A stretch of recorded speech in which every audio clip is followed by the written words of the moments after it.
Hello and welcome back for another VMK in the game development series.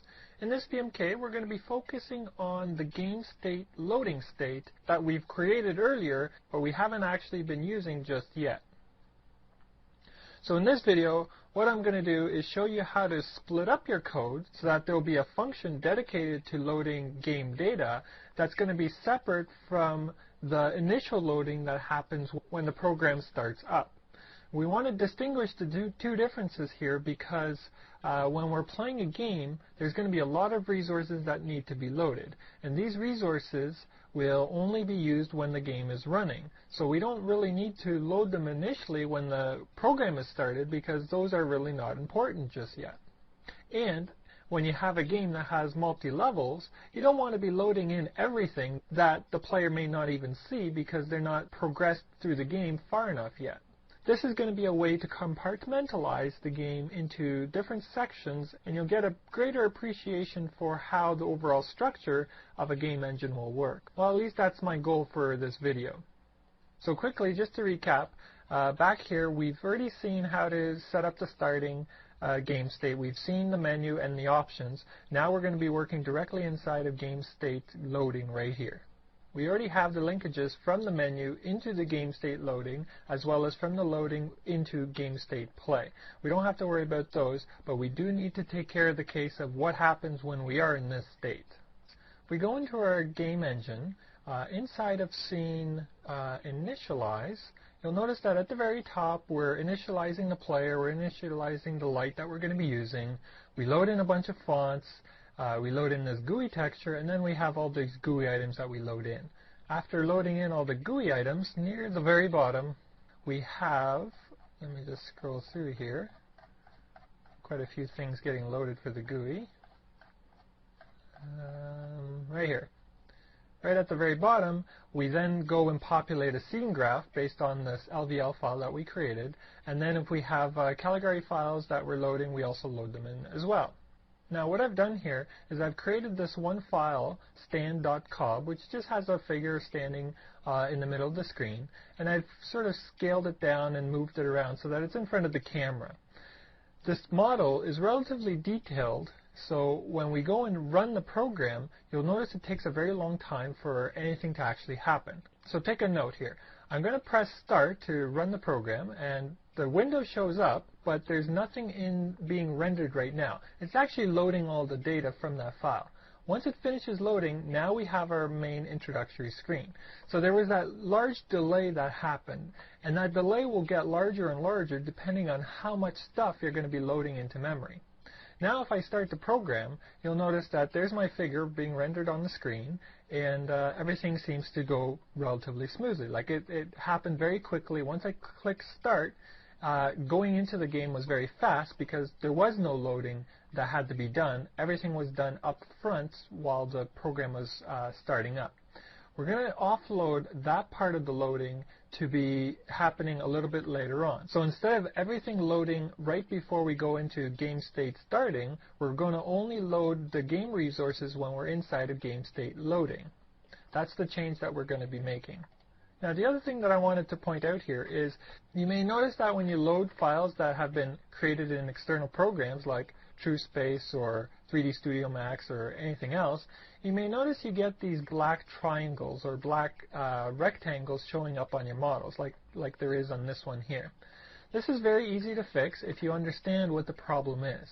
To fix this, all we need to do is go into our math engine, which we've developed earlier, and inside of, I think it's math.h. Yeah. In here we define a constant called 0_e5. And this is the constant that we're using through a number of different locations, and right now it's set up to be equal to 1e to the minus 5. When a value is less than this number, then it's considered to be 0, so the computations are going to pretend that whatever that value is going to convert it and make it 0. 1e to the minus 5 is actually not a very small number, considering that a lot of 3D files use much smaller numbers to represent vectors or points or normals, things like that. So if you were to change this number to make it smaller than 1e to the minus 5, let's say 1e to the minus 7, that should get rid of those black spots on our model.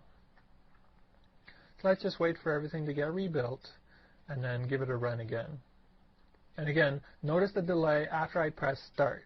So I pressed it, it's loading now, all the resources into memory, and while it's loading, there's nothing on the screen because we're not telling OpenGL to render anything. After everything's loaded, then we tell it to render the introductory screen. Now when I go in to start the game, notice that the model doesn't have any of those black spots anymore. We can see the model just perfectly well on the screen. Alright, now let's go in and fix our problem with having that long delay. What we want to do is create a function, and we've already seen the definition of this function earlier when we were working with, I think it was the game state menu function. If we go into our game engines, game OpenGL, and in here we had, where was it, frame, and inside frame we have this option here, game state loading, which is going to call this function show loading. And in here we see that we commented out these two lines of code. This first line of code is going to render something to the screen while we're in this loading state, so we're going to uncomment this now. And the other thing that we're going to do is also add this function load level data, and this is the function that's going to be responsible for loading in all the resources into memory. So let's uncomment those, and well, let's first go and create this render loading function inside of scene.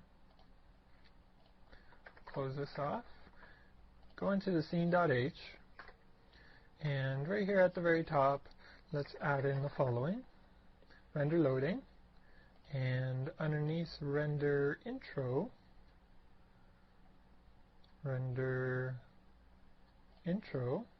we'll add the render loading.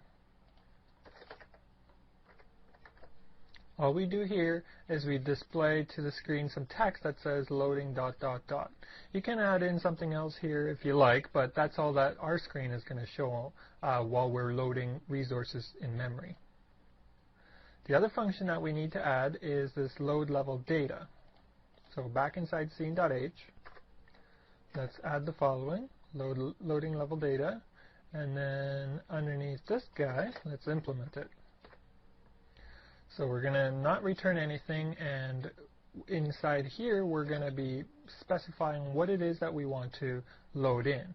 So the easiest or fastest way we can do this is just split our screen, and let's go into our scene initialize and just drag and drop all the items that we need. So we're going to take this player eye level. We don't need that while we're initializing. We need it when we're loading the level. So we're going to move that over. Light sources we don't need in the menu, so we can move that over as well.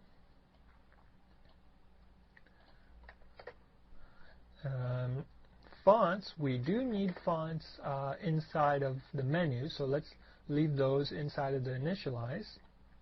And GUI texture, we also need that on initialization because that's what we're going to be seeing before anything else shows up on the screen. Now we're going to be making some changes to some delete functions, so to make it a little more clear, here I'm going to add a comment. And this comment says, make sure that this is the last image loaded inside of scene initialize. This value, m_ui GUI _ texture ID, this value is going to be used inside delete all textures. So because of that, we need to ensure that this is the very last texture that we load inside of initialize. Down here, you shouldn't be loading in any other textures. If you need textures, make sure you put them up here, up above. And I'll describe in a second why this is. Now, all these menu items we can leave inside of the initialization function because we don't have to worry about those. They are supposed to get loaded on initialization. But all this stuff down here, the scene graph construction and any files that we end up loading, all of this we should take out and put it inside of our new function that we're just creating up here. Okay, so now if we go into our new function, loading level data, you can see that we have setting up the eye level, setting up any lights that we have, loading in any data from a file, and any COB files as well. Because we've made the split now, we have to be careful when we delete stuff and when we don't, because certain items will not be loaded and certain items will need to be able to delete dynamically while we're playing the game. Because imagine this. We start up, we go into our menu, we haven't loaded any resources. We go into loading, we now load in all of our resources. We're playing the game, but the user has the ability to go through the pause menu back to the main menu. If that happens, we have to unload all the resources that were loaded in here, or else we're going to have a copy of them. And if we don't destroy them on this exit here, then if the user were to start a new game, we would then reload all of the resources twice, and we're now wasting memory. So to prevent that, we need to make sure that this route here is going to load resources, and this route here is going to remove them. However, we also have to be careful with the possibility the user has to actually quit the game at any point in time. From here, the user can go in and quit the game, which will exit it. If that happens, we need to make sure we remove all the resources that were loaded here, as well as all the resources that were loaded in for the GUI. So those are the key issues we need to take care of. Okay, let's start off by taking a look at our destructor for our scene. You notice that what we do is we deallocate the memory for all of our objects by calling clear all. And then we also call delete all GUI, which will delete all the GUI items that we've loaded into memory as well. Well, we need to go in and modify clear all because we don't want to clear all every time we call clear all. Clear all is now going to have a couple uses. One, we're going to call this guy whenever we quit our program, so whenever we go through here, we're going to clear everything. However, we're also going to call it if we go through this route here, from pause back to the main menu. So because of that, we don't want to clear everything when we're doing this route. We want to still maintain all of the GUI items that have been loaded, because the user needs to see something on the screen when we're in this state. So because of that, we only want to clear all the stuff that was loaded when we went this way. So to distinguish what needs to get cleared and what doesn't, we're going to be using the one variable that I indicated earlier, and that was the texture variable. That's the only one we have to worry about really when we're doing the clear all. Alpha objects we can clear because we don't worry about that in the GUI. Fonts we don't want to clear, so we're going to take this and remove it out of here and actually put it directly into here. So going back into clear all, let's see. Geometries we can remove because they're not part of the GUI. Lights we can remove. Materials, nodes, textures we have to be selective about because some textures are part of the GUI while others are part of the scene graph. So we're going to leave this function inside here because it needs to be in here. However, inside of the delete all textures function, we're going to make a split and decide which textures we want to keep and which ones we're going to delete. And delete all texture transforms, we can delete all of those so we don't have to worry about them. So let's save that and go back into the destructor here. Now we know because we've created a rule inside of the initialize here saying that this is going to be our very last texture. So by using this value here, we can decide which textures to keep and which ones to throw out whenever we call delete all textures. So if we go inside of delete all textures, here's how we're going to modify this code. Let's just replace this with the following. Now we're going to delete all textures in the container from index number GUI underscore texture ID forward. So if this value is greater than 0, then that means we have loaded something into the scene graph that had textures. So what we want to do is do a selective delete and remove all the textures indexed after this value. Everything before this value and including this value we don't want to touch because it's part of the GUI. M underscore VP textures is 0 based and M underscore UI GUI underscore texture ID is 1 based. I wrote this in here because it's important to understand what this code down here does. Let's go into PaintShop Pro and let me show you what that's supposed to do. Here's our container that's going to be containing all of our textures. When we go in and load a texture, it's first going to fill in into the first spot here inside of the variable called M underscore VP textures. So we're going to load in one texture, another texture, another texture. the texture ID for the first one is going to be 0, next one is going to be 1, next one is going to be 2, and so on. At some point in time, we're going to be loading in our m_GUI_texture ID. And let's say that's this value right here. Well, if that's the case, that's going to be returning a value of 4 to us because it's 1 based, which means this texture is actually the 4th one in the list. However, it's the 3rd one in the index of the m_VP textures. Now, knowing this, everything else that gets loaded in here by our scene graph, we know we can delete. So take a look at how this code works. We first take the ID number from our GUI texture. We go into a while loop and we check to see if the size of this container that holds all of our textures is greater than IT. If it is, we're going to delete the current value at IT and then erase the value located at the beginning plus IT. So in other words, what we're doing is we say, okay, what is the size of this container? Well, if I count here, let's say that this is the last one that we filled in with the texture. We're going to have 1, 2, 3, 4, 5, 6, 7, 8, 9, 10, 11, 12, 13 items inside of this container. Let's just write that down. Now, the while loop is going to start off by going into the location at m_VP textures IT. Well, IT is 4, so it's going to look at the index number 4, which happens to be the next one right after the texture that holds all of our GUI items. Well, this one here is going to get deleted, and then it's going to get erased. As soon as we call the erase command, what happens is everything remaining in this structure is going to shift upward. So now our container is not going to be 13, it's going to be 12. So we're going to go back into this while loop and check the size, check IT, and do this all over again. So next time through, it's going to delete this one over here again, right after the texture that we use for our GUI. It's going to delete it, and then move everything up again.